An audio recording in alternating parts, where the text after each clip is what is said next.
In this how-to video, we're going to look at the role of analytics in social media and why it's important to be checking those analytics on your social media sites on a regular basis. Before we begin, I just want to draw your attention to the Community Radio Toolkit website. Under the social media section, there are a number of pages which will talk about how you and your community radio station can make better use of social media. Throughout all that content, you'll see one message which comes through very strongly. You should have a target and a strategy for your social media. You should have a plan of what it is that you want to achieve with your online presence. The only way to know whether you're achieving those targets is to look at the analytics. And if the numbers show you what you want to see, then you're doing well and you're doing it right. If they don't, it's an opportunity to go back, re-look at the policy, re-look at your strategy and decide whether things need to be done in a slightly different way. If we go to the Developing a Social Media Strategy page, you'll see on this page that there are a number of targets which you could aim for. It could be about increasing online listenership, it could be about building an online following, it could be about making your station more visible to partners and to funders. However, unless you know what it is that you're trying to do and you've selected one of these targets, then measuring its success is near impossible. So let's have a look at the analytics. Facebook uses an analytics package called Insights, and if you go to your business Facebook page, you'll see the word Insights on your top menu bar. Clicking on this will take you into the analytics package so you can have a look at how your site is currently performing. What I would always recommend with analytics is to take a long-term view of it, so having a look at the last 7 days isn't going to give you a lot of information to work with. So let's expand this and go to the last 28 days. So for this page we can see it has a reach of 2,559 people. That's a 6% drop on the previous month. However, post engagement has increased by 4% to 449 people. There are different kind of metrics that we refer to within analytics on social media. The reach is something which is referred to as a vanity metric, because all the reach tells you is how many people had the potential to see your content. The post engagement is a much more important metric because that'll tell you how many people have liked, clicked, shared, commented on the post that you've added to Facebook, which is exactly what you're looking for from social media, a greater level of engagement. Down the left hand side of the page you'll see a number of categories: likes, reach, page views, actions on page, posts, videos and people. Each one of those categories opens up a whole new set of analytics so you can see how your page is performing. A couple that I'd particularly like to bring your attention to include posts. So once we're into posts, there's one very important metric here at the top of the page, and it's when the people who like our page are actually online. So this is when they're most likely to engage, because the content that we put out, they're going to see it almost immediately. Across the week you can see that the pattern is pretty much the same for every single day. That's because people don't tend to change their routines too much. But by looking at this graph, as you may expect, engagement is pretty low before 6 AM, but it grows quite quickly in the morning and actually peaks at 7 o'clock at night. So there's a very clear message there to us that if we wanted to post content onto this page, then 7 o'clock at night is an optimum time to do so. You could probably argue that maybe giving it 10-15 minutes after 7 o'clock is a good idea, because many people do post at the top of the hour. That means that there'll be lots of information for everyone to see. Putting your content on slightly earlier or slightly later means that there's going to be less congestion and more chance of your content being seen. If we scroll down this page, we can then have a look at how the individual posts have performed. And there are a number of different metrics here. So we can see when the post was posted, the name of the post, the type of post that it is, the reach, which is how many people have seen it or had the potential to see it, and then the engagement. So the largest recently is this one that was posted a week ago. It had a reach of 340, but these are the numbers which are really important and look much more impressive. 17 people actually clicked on the link to follow it through to the website where the information was hosted. 16 people commented, liked or shared that post.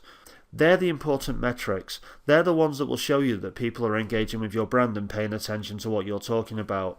So the higher you can get these numbers on the right hand side, the more successful that type of content is. What this tells to us is that people who follow our page like information. So this one that's performed well is a post about Facebook, and if you're not getting the results you want on your page, here's some slight changes you can make to improve that. We now know that people who like our page like to know how to do better on Facebook, how to perform better from a business point of view, so we can post more content like that in the future. Hopefully you can see just by looking through these metrics that you can get an idea of what works well and what doesn't go well. It's not always worth dropping things straight away just because they don't perform, but after you've tried them for a few times, if you get very little engagement on them at any time, then it may be worth considering whether that's the right kind of content for your audience. But without coming into this section of Facebook and looking at the analytics, it's impossible for you to know that.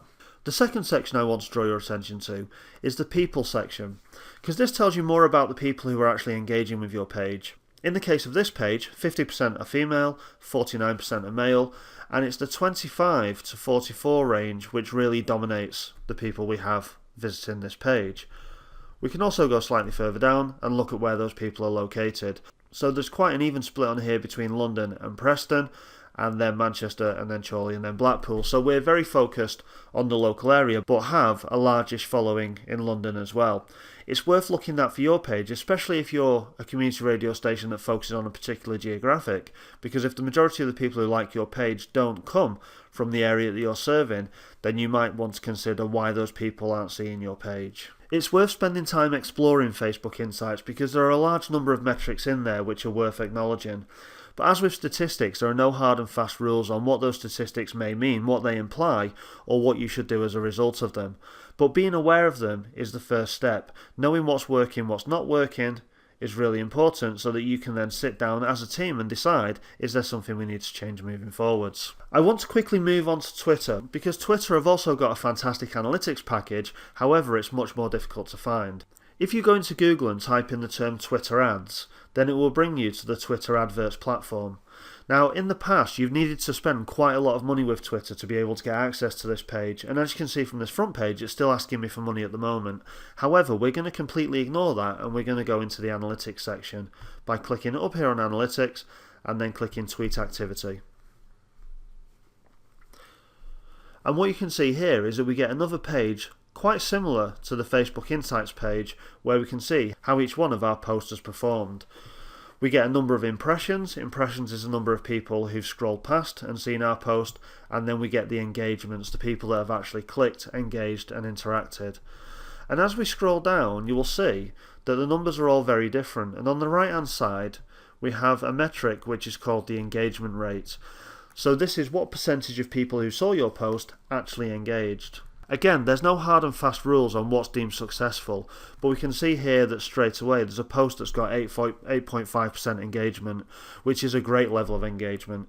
You decide what determines success for you, but by looking through this you can see what sort of posts people respond to and like, and what sort of posts tend to get ignored.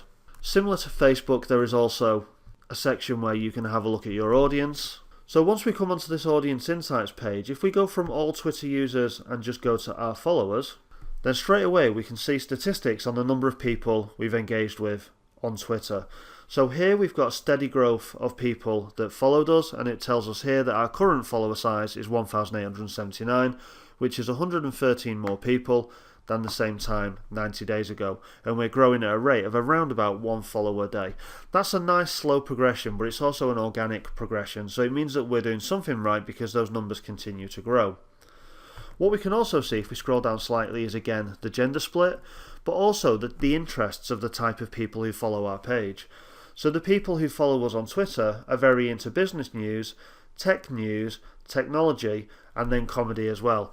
We won't focus too much on the comedy element, but for an organisation who teaches people how to use social media and technology, having people that like technology and tech news means that we're targeting the right kind of people. So have a play around with both these sites.